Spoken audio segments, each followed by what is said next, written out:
Alrighty. Hi everyone, welcome to another episode of Buck the System. I'm your host, David West, and by the time you're watching this, you have probably already seen Mayor Mike Bloomberg's new presidential ad campaign about gun control. It aired during the Super Bowl today. I'm actually recording this beforehand because it's already been online for a couple days, so I've had some time to analyze it and go over it. But now that you've most likely already watched the Super Bowl, if you're an American and you're watching this, you've seen it. There's a lot of problems with this ad, both with the story contained in it and the solutions that they think would have changed the outcome of the story. And honestly, the biggest problems of all are with Mike Bloomberg himself. So I want to go through this ad and tell you guys the real story behind it, because I believe that it is manipulative and disingenuous to the point that it's basically a lie. So let's just get right into it. Let's watch this ad and then we'll talk about it. George started playing football when he was 4 years old. He would wake up every Saturday ready for the game. That became our life. He had aspirations about going to the NFL. On a Friday morning, George was shot. George didn't survive. I just kept saying, you cannot tell me that the child that I gave birth to is no longer here. Lives are being lost every day. It is a national crisis. I heard Mike Bloomberg speak. He's been in this fight for so long, he heard mothers crying, so he started fighting. When I heard Mike was stepping into the ring, I thought, now we have a dog in the fight. I know Mike is not afraid of the gun lobby. They're scared of him. And they should be. Mike's fighting for every child because you have a right to live. No one has a right to take your hopes and dreams. I'm Mike Bloomberg, and I approve this message. All right, so let's start out with just some of the smaller problems with this ad. It really cracks me up that Bloomberg went with this ad. If you look at his YouTube page, he seems to have made a whole bunch of these ads. This one's called George. He made I think 16 of them, I counted. And it looks like he chose this one to use, or his people chose this one to use, simply because it has some kind of tertiary connection to football. And I say tertiary because football really had nothing to do with the actual story. And when his mom says he had aspirations about going to the NFL, I think that's basically completely untrue. No, he didn't really. I mean, maybe he dreamed about it when he was younger, but he never had any serious chance of making it to the NFL as far as I'm concerned. And I would imagine that he knew that. I don't even really know if he played football during college. Oh yeah, spoiler alert, the guy wasn't a child, he was 20. But if he did play football during college, it was at Navarro Community College, which doesn't exactly seem like a pathway to the NFL, if you ask me. He was actually going to school to be a diesel mechanic. And on Facebook, his mom wrote, "Never would have imagined I would be a poster child for Gun Violence Awareness Day. I was in diesel mechanic school and was pursuing a career to work offshore like my older cousin. I had plans of marrying and one day becoming a father and to open a ranch for children with disabilities. Remember me, George Kemp Jr." Honestly, those all sound like wonderful life goals. Working offshore, presumably on an oil rig like his cousin, would be a really great career. I'm sure that would pay excellent.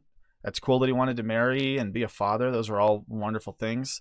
I find it a little bit silly that just because it's the Super Bowl, they're really playing up this, oh, he wanted to be in the NFL. I mean, I've even seen people tweeting, he wanted to play in the Super Bowl someday. Like, yeah, sure, probably when he was 12 or 13, playing middle school football or Pop Warner or whatever he was doing at that age. But I don't think this guy was ever some kind of serious prospect to become a professional athlete. So kind of a trivial thing, but the disingenuousness on display there is indicative of what we can expect from the rest of the ad, which gets much, much worse. There's another part in this video where she says, on a Friday morning, George was shot. Well, no, he wasn't. He was shot late on a Thursday night. Kind of a weird inaccuracy for the mother of this victim to have, but as I think you will see going forward, I think the mother of this victim is slightly delusional and in denial about the circumstances surrounding her son's death. One final quick little thing I want to point out is that at the end of the video it says, "No one has a right to take your hopes and dreams." And I just don't think they actually believe this, or at least they haven't thought through the ramifications of it.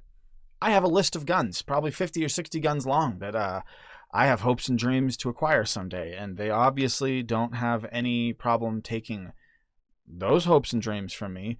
It always cracks me up when these anti-gun people try to couch their support for gun control in terms of, oh, no one has a right to take your freedom, no one has a right to take your hopes and dreams, no one has a right to hurt you.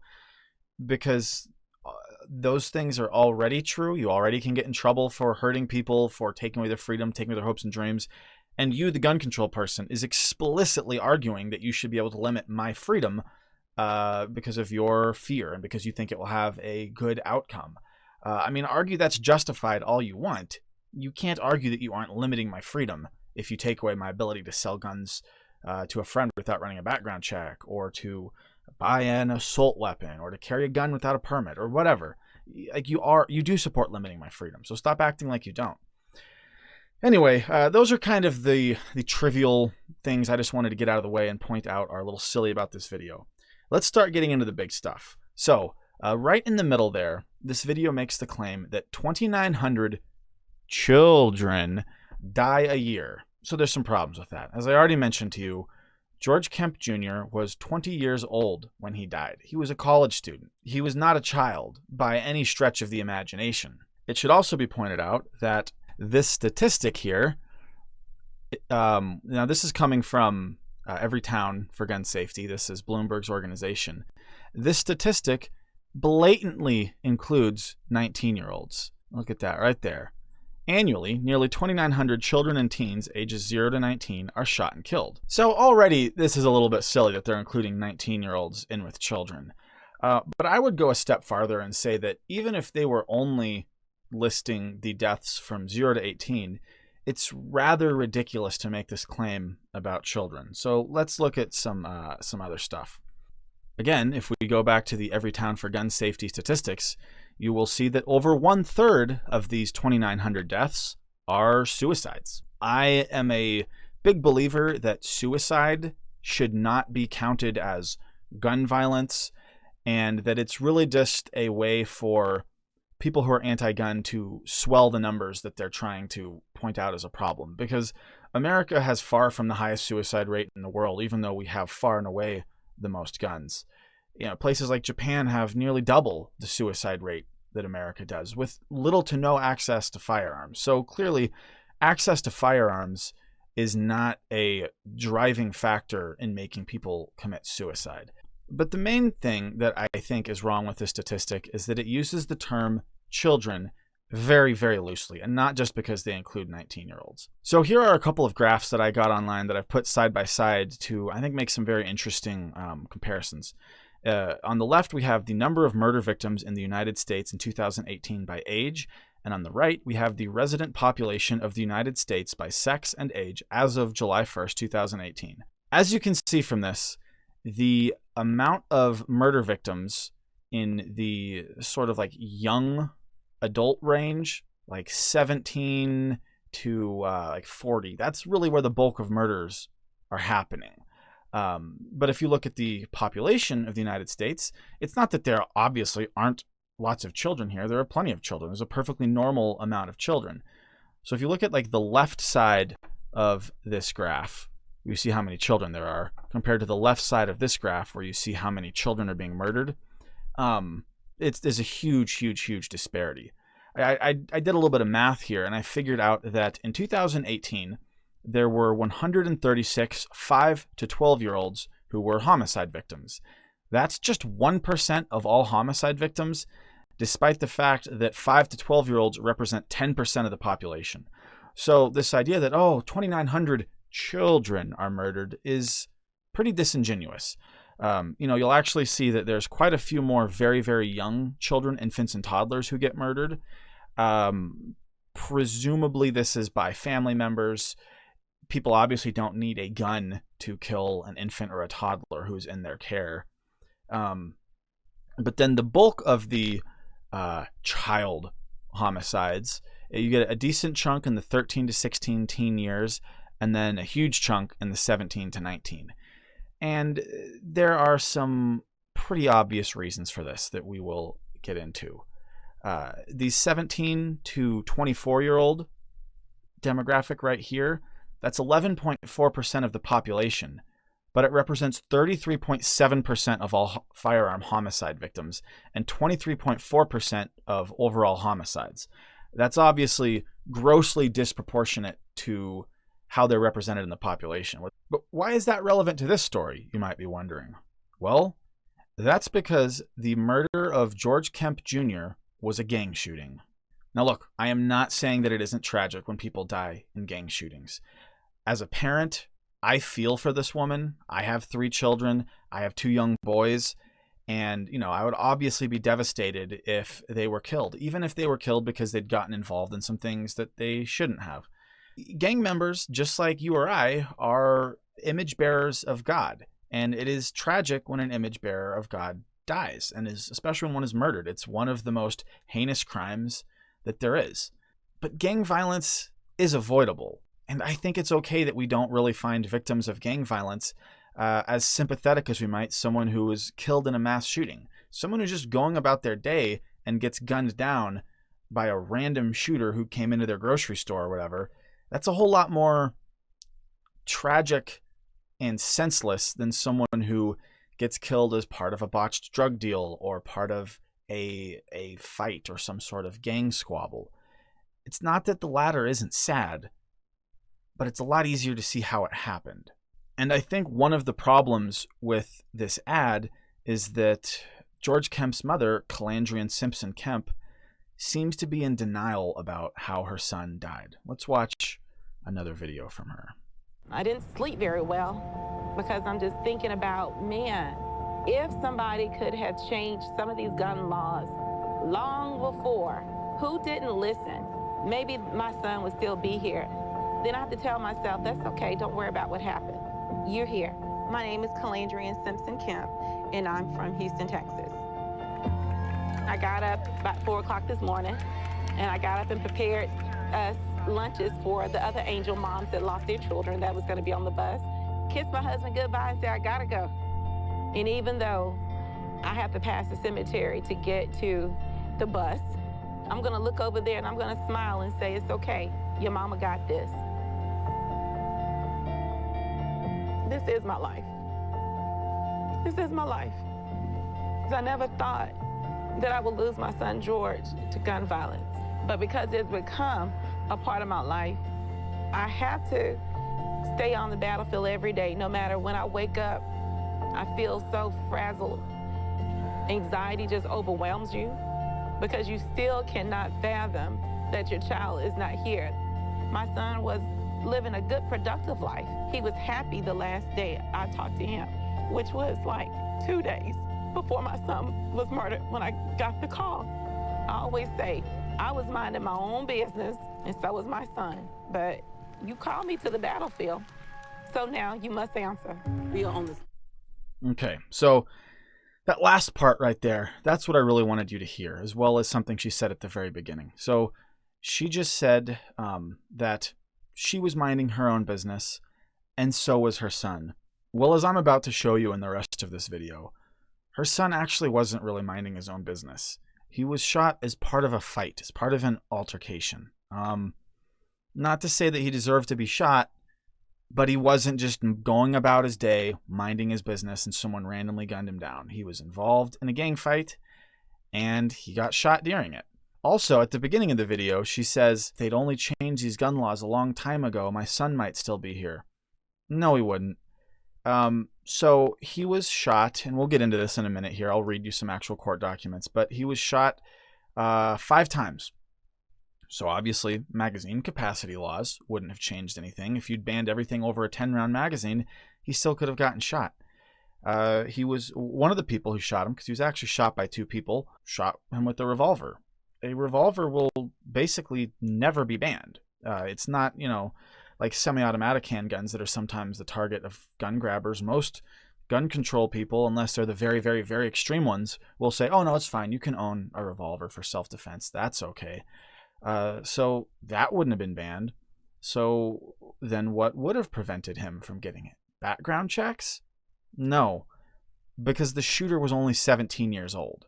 So the shooter, at least one of the two shooters who shot George Kemp, being only 17, wasn't legally allowed to buy a handgun.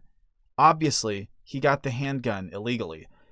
In light of all that, it's extremely hard to see any scenario short of basically a total gun ban and gun confiscation and getting rid of virtually all guns that would have prevented this from happening. And all you gun control advocates are always swearing up and down that, oh no, we don't want to take all the guns, we don't want to ban them, we just want to make, more restrictions that'll make it a little bit harder for crimes to happen. Okay, well, what of those would have saved this woman's son? Nothing. There's kind of just no way around it. None of the laws that are commonly proposed by gun control advocates would have saved George Kemp's life. So what exactly did happen to George Kemp Jr.? What were the circumstances that led to his death? Let's get into that right now, because there are some court documents that paint a fairly accurate picture of what happened. So the attorney for Corey Coleman, the young man who was charged and sentenced to 34 years for the murder of George Kemp, he says that there's been a stain of injustice in this murder case. I'll read you a little bit of this article. A Fort Bend County District Judge will preside over a sentencing hearing for a convicted murderer on Friday, one day after the defense attorney, in a twilight hour effort, attempted to call for a new trial altogether. Attorney Tyrone Moncrief on Tuesday argued that his client, 22-year-old Corey Demond Coleman, had been treated differently than usual in proceedings. Why? Because a relative of the murder victim works in the Fort Bend County District Attorney's Office. Interesting. Authorities arrested Coleman on October 4, 2013, on suspicion of fatally shooting 20-year-old George Kemp Jr. with a firearm. The first trial against Coleman ended last October in a hung jury. A new jury convicted him earlier this year. Moncrief called in court Thursday for a third trial. His client, shackled and dressed in a short-sleeved jumpsuit, sat to his side. A row of relatives and supporters filled a court pew behind him. The effort arose from a conversation sometime after Coleman's conviction between a community activist and Fort Bend County District Attorney John Healy. While prosecutor Jason Benioff said he saw no legal basis for his relief in what Moncrief outlined and cited past legal cases to that effect, the district attorney presented it as evidence of prejudice against his client and cause for a new trial nonetheless. We think it is important and relevant for the court to hear this, Moncrief said, adding that the case was marked by a stain of injustice. I just wanted to share that with you because there's some fairly interesting aspects to this case. There were two shooters, but only Corey Coleman was ever actually charged. The second shooter doesn't appear to have ever been identified, and the other young men who were involved with the fight all basically got off with little to no charges.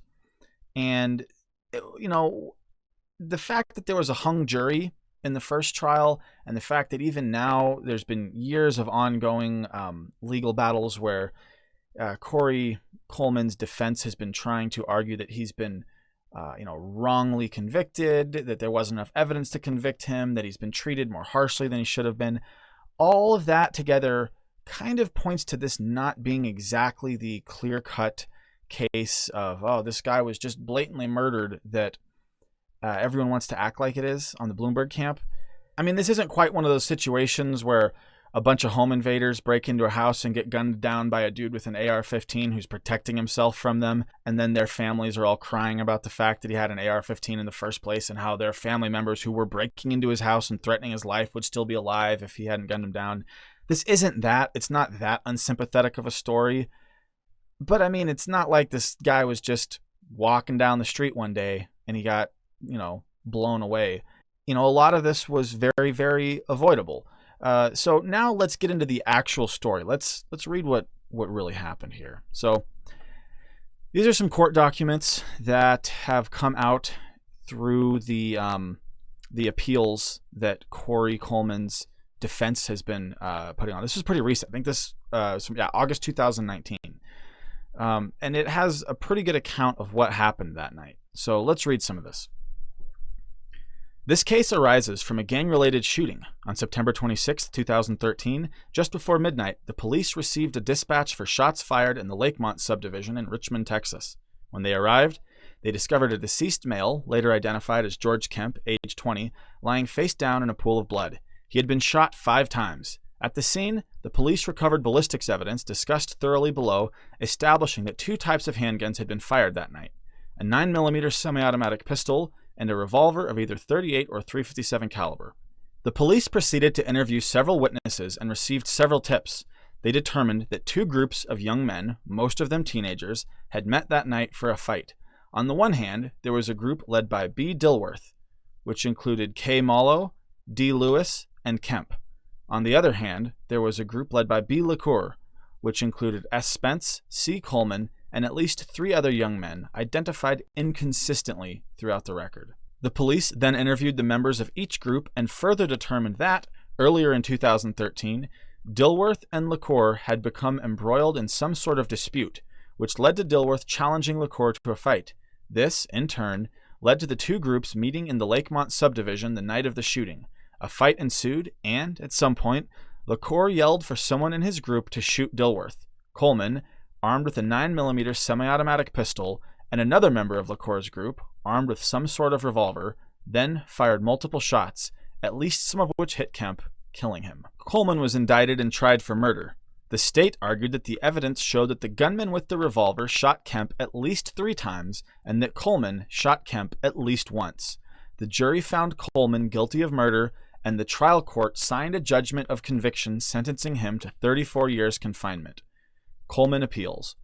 So the rest of the stuff is just kind of going into whether or not his case has merit, his appeal, all that stuff. You know, you get the firearm examiner's testimony. It goes into specifically like which bullets hit where. It looks like the revolver may have done the most damage as far as killing him. I believe there were some bullets lodged in his neck from the revolver, maybe some in his chest from the 9mm, which Coleman had, but that's all kind of irrelevant to the actual story. So let's go to the eyewitness testimonies here on page 8 of this document. 4 eyewitnesses testified, 3 from Dilworth's group and 1 from LaCour's group.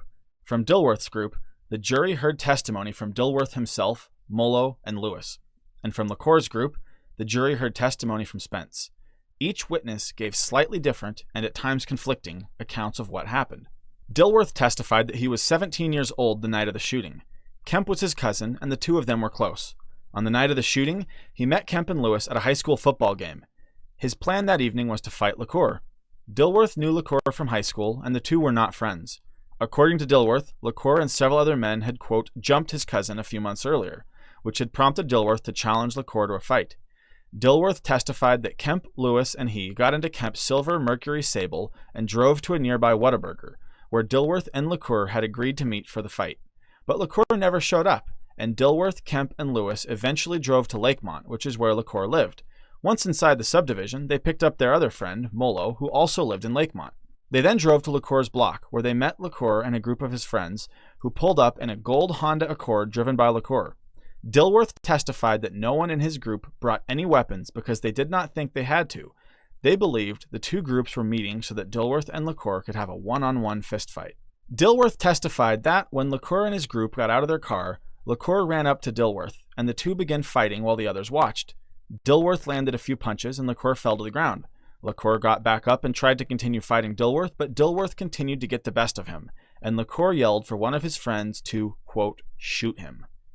Dilworth testified that he observed 2 gunmen in LaCour's group, one with a black and silver semi-automatic pistol and one with some other kind of handgun. Dilworth identified the former as Coleman.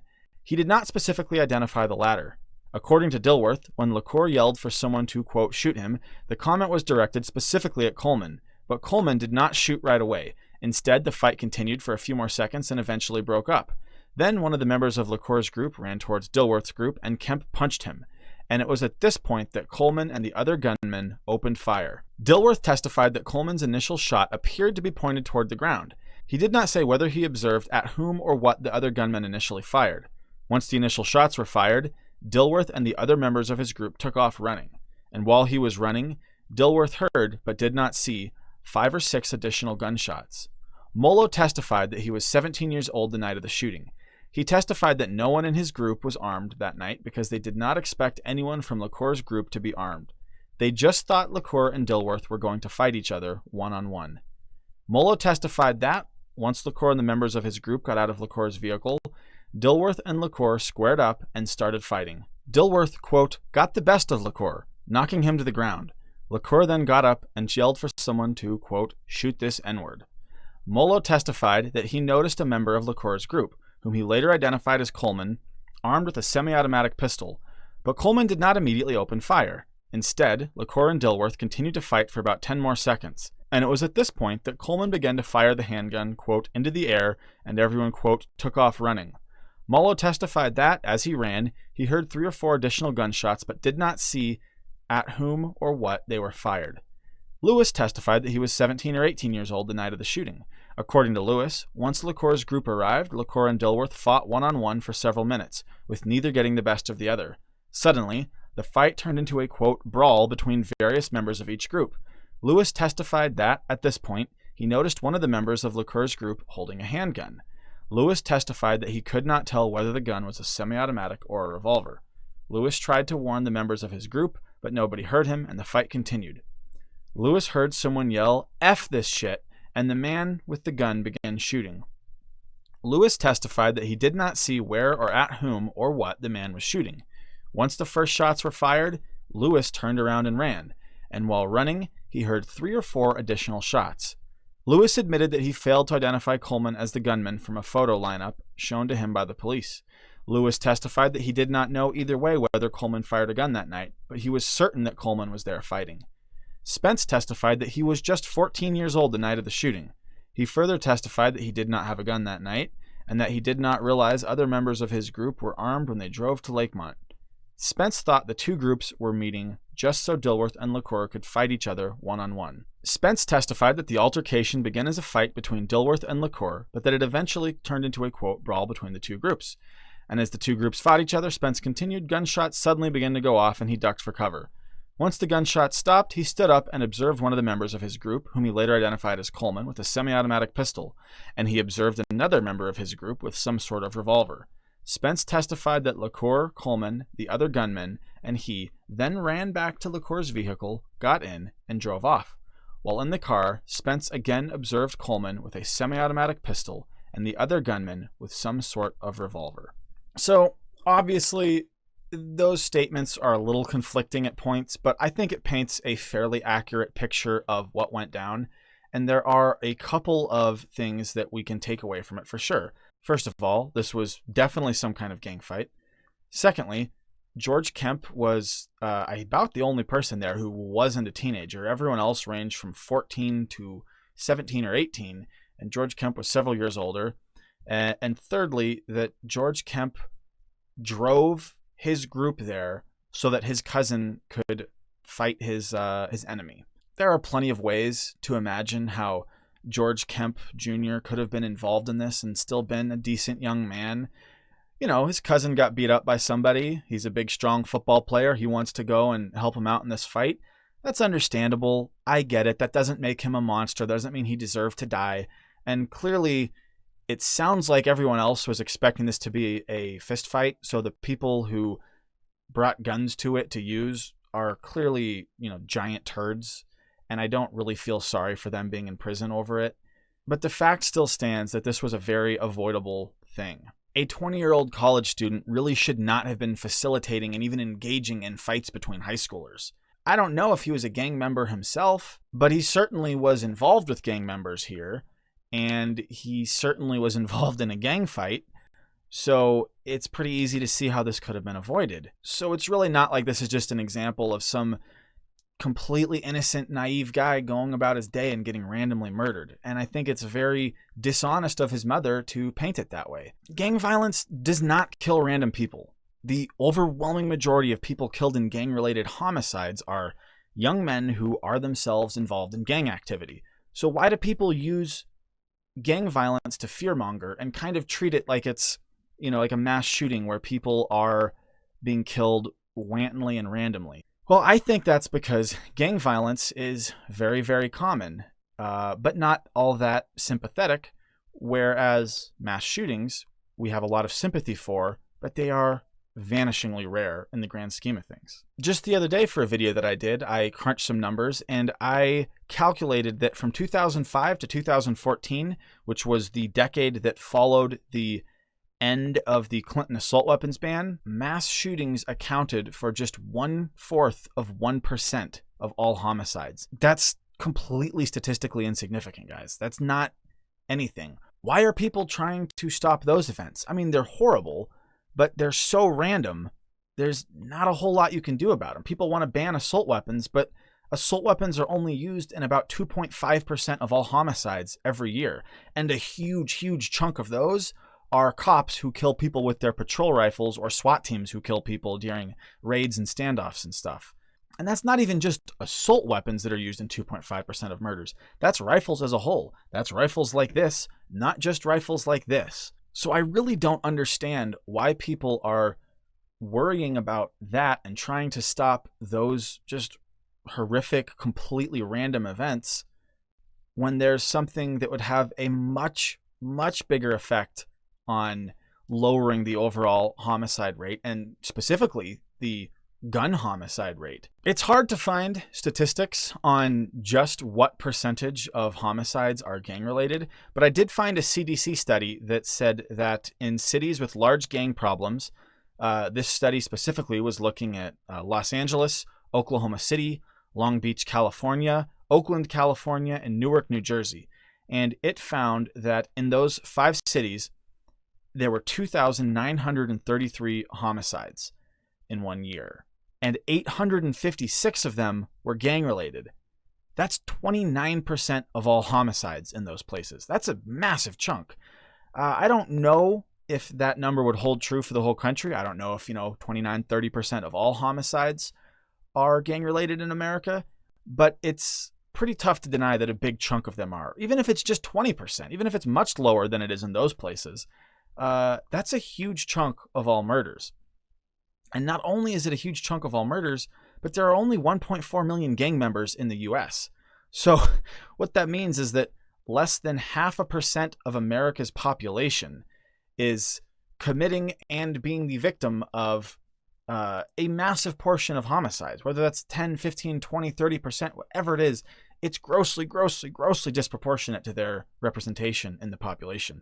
It's one of the things that kind of cracks me up when you get these people who are swearing up and down that they aren't racist. They only care about statistics, and they're trying to say, look, 13% of the population that's black commits 50% of the murders, when really it's actually a much, much, much smaller group than that. It's like 0.5% of the entire country is both committing and being the victim of 20 or 30% of the murders. It's ridiculously disproportionate, and it has nothing to do with one's skin color or race, and everything to do with whether or not somebody's in a gang. And whether or not somebody's in a gang is generally a matter of socioeconomic factors, not genetic factors. So in light of these statistics, I think that if people had an honest desire to curb the homicide rate and weren't just operating on the kind of fear that makes them want to ban assault weapons and institute universal background checks, I think they would be looking at going after the gang violence problem in this country. And again, it's hard to find statistics about this, but it's almost impossible to deny that the single biggest driving force in America's gang violence epidemic is the war on drugs. Just like Prohibition did in the 1920s with gangsters like Al Capone, the prohibition of drugs has created a lucrative black market that gangs and cartels are always fighting to control. This black market is easily one of the biggest factors that drives gang violence. And I think there's a very, very easy way to cut back on it that people just never want to think about for some reason.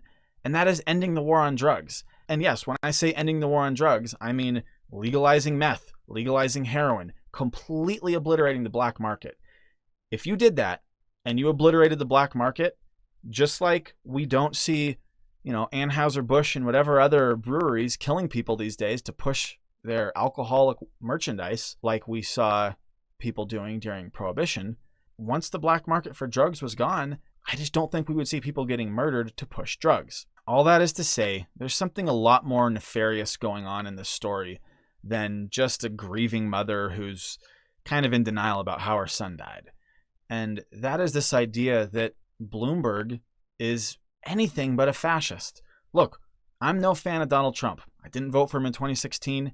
I won't vote for him in 2020. I think he's an authoritarian. I think he's a bully. I think he pretends to be a Christian for votes, and I think he's anti-gun. But if you call Donald Trump a fascist, I will laugh in your face if you aren't also doing the same thing to Mike Bloomberg. Because Mike Bloomberg is an out-and-out fascist. He is a literal papers, please Nazi. And if you don't believe me, just look at the statistics about his stop and frisk policies. Now, before any of you in the comments start to complain about it, yes, I know the ACLU sucks on issues like abortion. But when it comes to Fourth Amendment issues like stop and frisk, they're pretty good.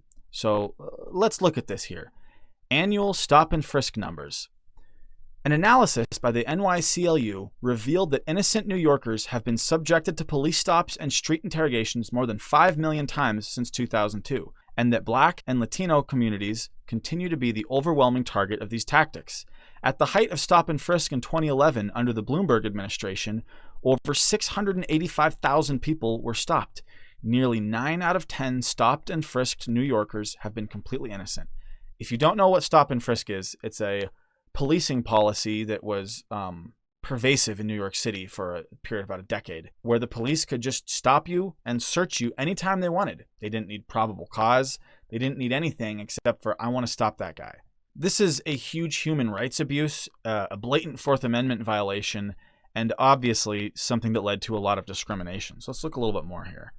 So here you can see, look, they've gone down a lot. Even the last year or two of Bloomberg's mayorhood, they were going down, but this is all Bloomberg's being mayor here.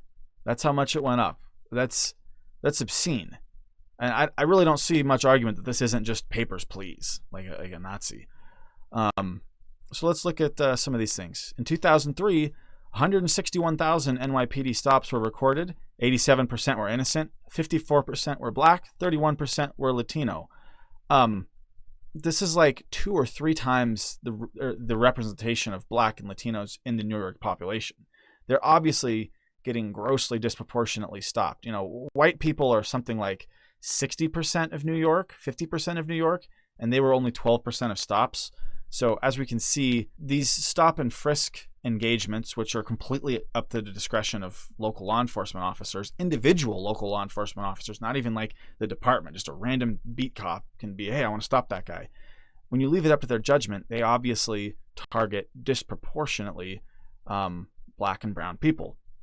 It holds true for year after year after year, every year. You know, let's look at like the most recent one. 2011, when there was 685,000. 88% were innocent. 53% were Black. 34% were Latino. Only 9% were white. And it's amazing to me that a Black woman can support a gun control candidate like Mike Bloomberg in light of this. To make it even funnier, here's also on the New York Civil Liberties Union website some myths about stop and frisk. Here's a myth. Stop and frisk gets guns off the street and therefore prevents murders. Here's the fact. Guns are found in less than 0.2% of stops. That would be 1 in every 500 stops would yield a firearm, which is, I mean, honestly, I could be in New York. If I got stopped and frisked, I would have a gun and it would be illegal. Does that make me a criminal? Does that make me a terrible person? No, it means I'm someone who carries a gun to defend myself and my family at all times, regardless of whether or not, man-made laws say that I can or not. And as if his insane support for stop and frisk didn't make Bloomberg enough of a fascist already, he's terrible on drug policy. I think I outlined a pretty decent case in this video for why, if you are interested in curbing gun homicides and the homicide rate in general, you should want to end the war on drugs to cut back on gang violence. Even if you stopped every single mass shooting, the murder rate would lower by what? Like 0.25%? Even if you could stop just 10% of all gang homicides, that would be like a 2% drop in the murder rate. That would be 8 times more efficacious than stopping every single mass shooting. And yet Bloomberg has no desire to do this. Not only does Bloomberg not have any desire to end the war on drugs, but he's basically the absolute worst candidate in the entire race on this issue. And if you don't believe me, look no further than this article. Where presidential candidate Michael Bloomberg stands on marijuana. Former New York City Mayor Michael Bloomberg launched a late bid for the 2020 Democratic presidential nomination on November 24th. The billionaire candidate, who runs the news and financial data company Bloomberg LP, is making the case that he's the best positioned to defeat President Trump in the 2020 election. Bloomberg has a long history of speaking out against marijuana law reform, and his record on discriminatory policing tactics as mayor has given advocates pause about his candidacy. Bloomberg not only opposes legalization, putting him in a category of current candidates that includes only former Vice President Joe Biden, but called the policy change, quote, the stupidest thing anybody has ever done. Here's a closer look at where the former mayor stands on drug policy. Bloomberg served 3 terms as mayor of New York City, beginning in 2002. While he changed parties throughout that time, one consistent factor under his administration was a high level of arrests for marijuana possession. From 2002 to 2012, the NYPD made about 440,000 arrests for cannabis possession alone, collectively spending about 1 million hours processing those cases, according to a report from the Drug Policy Alliance. Overall, there were more marijuana arrests under Bloomberg than under the mayorships of Ed Koch, David Dinkins, and Rudy Giuliani combined. DPA paid particularly close attention to cannabis policy under Bloomberg, releasing reports year over year on arrest data, which peaked in 2011 despite the state having decriminalized low-level possession in the 1970s. The group also highlighted consistent racial disparities in cannabis arrests in the city. The high volume of arrests prompted city council members and activists to rally outside of Bloomberg's home in 2011, demanding an end to the aggressive enforcement. Bloomberg came out against a 2011 state bill introduced by then Assemblyman Hakeem Jeffries and Senator Mark Grisanti that sought to make possession of 25 grams or less of cannabis punishable by a court summons and fine rather than jail time. This would encourage smoking in the streets and in our parks, reversing successful efforts to clean up neighborhoods and eliminate the open-air drug markets, like we used to find in Washington Square Park, a mayoral aide told the New York Times. Hotspot policing that focuses on the most violent neighborhoods has led to dramatic reductions in violent crime. Marijuana arrests can be an effective tool for suppressing the expansion of street-level drug markets and the corresponding violence. You know what else would get rid of street-level drug markets and the corresponding violence? Ending the war on drugs so that drugs can be sold in stores or over the internet, and then there's no black market because it's not illegal. The aide also said that concerns about the impact of a possession conviction on a young person's record are overblown. They are not saddled with criminal records because those records are sealed, he said, adding that there are restrictions on what employers can ask about prior convictions. Okay, what about adults who got convicted of marijuana? Someone who gets convicted of a marijuana offense in their 20s should not have their life ruined because of it. That's obscene. They shouldn't have gotten in trouble in the first place. So as you can see, Bloomberg is extremely authoritarian on drug issues. And not only that, but he has said some pretty horrifying things in regards to his stop and frisk policies. In fact, he basically said that he thinks that too many white people were being arrested and not enough black and brown people. I'm not making this up. Here it is in his own words. We disproportionately stop whites too much and minorities too little. Well, it's exactly the reverse of what they say. They are. I don't know where they went to school, but they certainly didn't take a math course. Well, exactly so. Or a logic course. So there you have it. Bloomberg is awful. He really is a fascist. Like, that word gets thrown around very lightly, but he is. He is a totalitarian. He's a fascist. He's an authoritarian. He's a tough on crime Democrat who spent half his career as a Republican. Like, I don't know why anyone would support him. Now that Beto, hell yes, we're going to take your AR-15 O'Rourke has left the race, Bloomberg is definitely the one pushing gun control the hardest. And he's probably the one that's going to get most of the support from these kind of single-issue anti-gun voters. And that's insane, because, I mean, guys, Trump is objectively better on issues of criminal justice than Bloomberg is. When it comes to the drug war, Trump at least seems fairly open to the idea of letting the states decide whether or not they want things like marijuana legal. And weirdly, thanks to like Kim Kardashian and Kanye West, he's shown at least some willingness to engage in real criminal justice reform. Certainly more than Bloomberg. Bloomberg is easily the most authoritarian candidate in this race, I think. I mean, like, Trump offends people more. But I mean, honestly, if you're more offended by the stuff that Trump says than you are by the stuff that Bloomberg does, I think you need to ask yourself seriously whether you have any principles or if you're just a partisan hack. Anyway, guys, I hope this was somewhat helpful. I hope that maybe it will equip you to debate with your anti-gun friends and family, and it will give you some talking points to use as you go out and defend our gun rights.